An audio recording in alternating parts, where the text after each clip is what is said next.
I cannot emphasize enough, like you cannot be afraid of a money objection. Money objections just mean, I love how Hormozy says, it just means you've entered a different phase of the conversation. That's it. And I know many of you had this with me, where it's just like, oh my God, this is so expensive. I've never spent money like this before. But because the question of like, which one of these will work for you, or which one of these is most appealing to you, like you're choosing, and now we're having a different part of the conversation, and you still might not be able to afford it, right?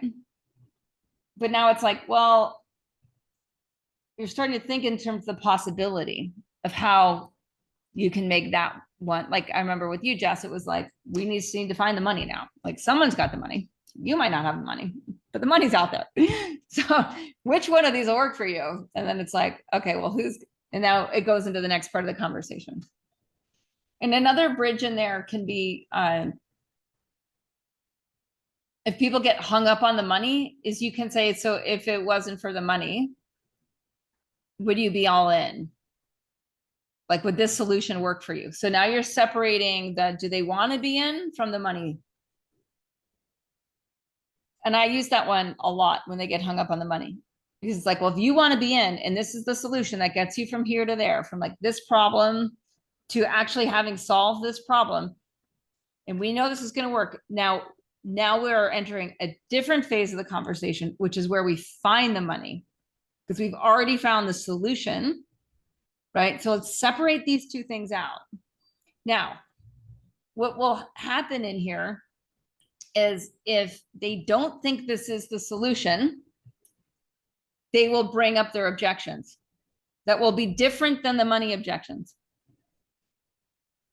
right? And that's really how we want to tease those two things apart. If they're stuck together, great. Now it's just like a knot in your hair. Like we can get knots out of hair. We do it every day. Those of us with long hair know this is reality. So it's like, okay, now we're going to separate it out. Okay, now this part of it, we're combing it through. Okay, no, this is the solution. You do think this would work for you. You do trust yourself. You do trust me. Great. Now we have a money problem. So now we're going to untangle the money problem. And that's where we can go into that payment plan page, like which one of these would work best for you? And they're like, none of them. Okay, well, let's now look at like, where's the money going to come from? What are some different ways that we can look at it? Do you have access to credit? Is there someone who actually wants you to achieve this outcome that might be able to fund you, etc.? And you guys, I cannot emphasize enough, like you cannot be afraid of a money objection.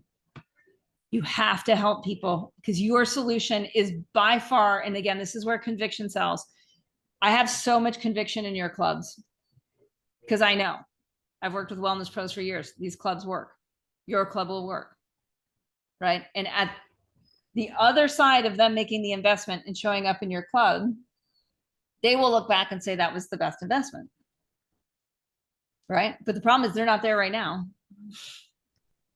And that's where with those money, like we got to really not be afraid of money objections. Instead, just think of it as like a tangle in the hair and like, okay, all we need to do is add some coconut oil, find a comb.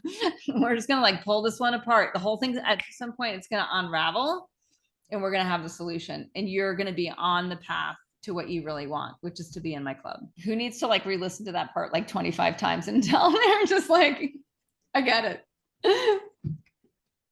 Yeah. Money objections just mean, I love how Hormozy says, it just means you've entered a different phase of the conversation. That's it.